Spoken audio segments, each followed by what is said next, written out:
ra bài ai ơi nữa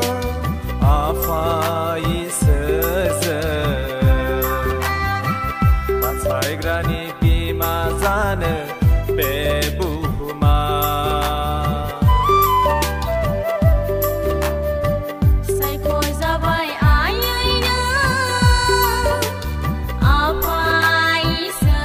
sơ bạn sai grani bima zane bebu ma ơi ai ơi on suli bima ai ơi on suli bima sai khôi ra bài ai ơi nữa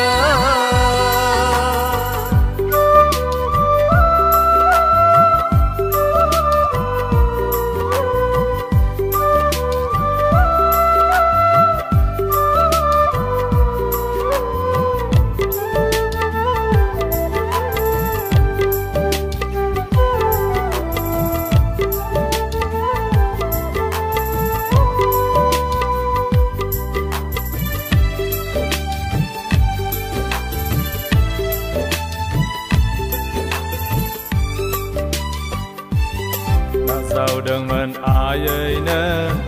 man son man nêu xì na nơ xây nàng đừng mơn ai ơi nữa dâng ni cha khơi bê xê ba du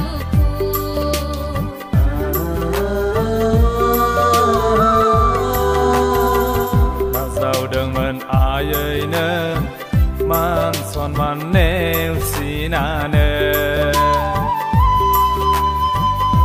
nàng đừng mơn ai ơi nữa dâng ni cha khơi bê xê ba du sa đi nang bay nơ ai ơi sự của hai ơi đứa cũ là nang siêu ni ra ra cơ sa đi nang bay nơ ai ơi sự của hai ơi đứa cũ là nang siêu ni ra ra sai khô ra bay ai ơi nữa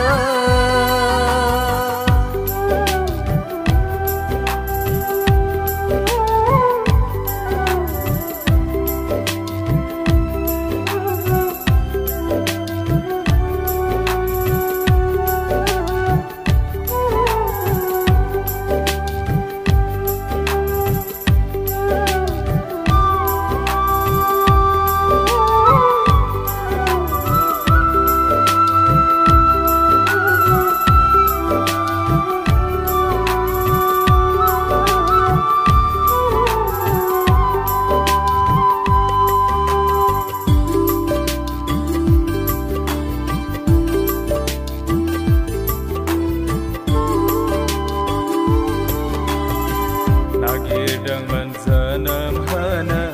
khá rau mà rau khô lột sẽ dày ga mưa na khơi ai ơi nữa bê xê du cú đi nơi nâng hà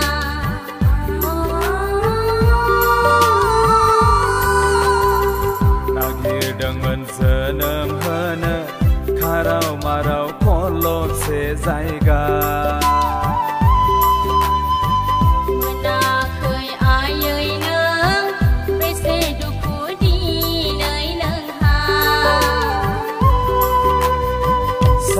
nàng bay nữa ai ơi bay phu lang ai cô ni no siêu ni ra sa cơ